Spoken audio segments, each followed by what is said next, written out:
Have we ever stopped to ask that boy that carries a knife what he wants to do when he's older? If his parents are still together and who his role models are?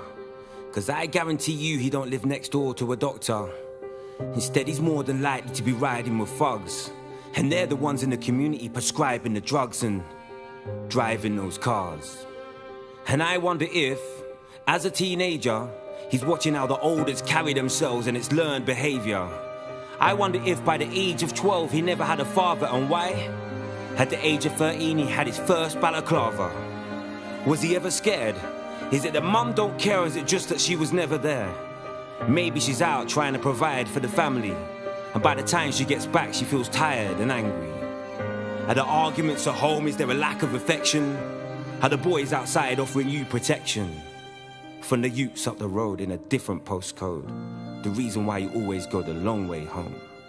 So the olders on the block become your bigger brothers. Now it's almost as if you're related to each other.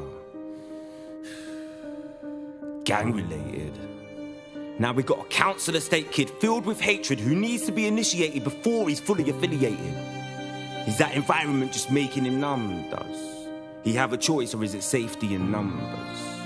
Cause they're not meant to be your mentors. That's what we need grown men for.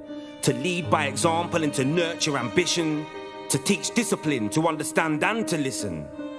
And I apologize for generalizing, for coming across like I'm stereotyping. But we all need to know we are marginalizing a whole generation when we criminalize them.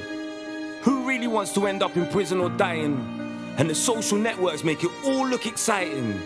The way that gangs incite violence live online, and it's followed by an advert to make sure we're still buying.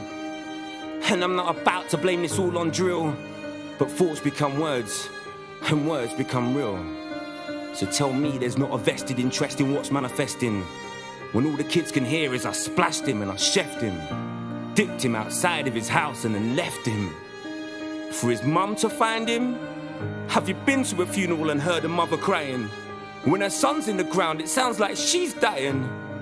It's been like this for years, wiping those tears and printing those T's, saying put the knife down, blaming police, writing to our local MPs. I've seen mums at knife crime rallies begging on their knees like, they've took my son, but make it stop, please. And it's our responsibility.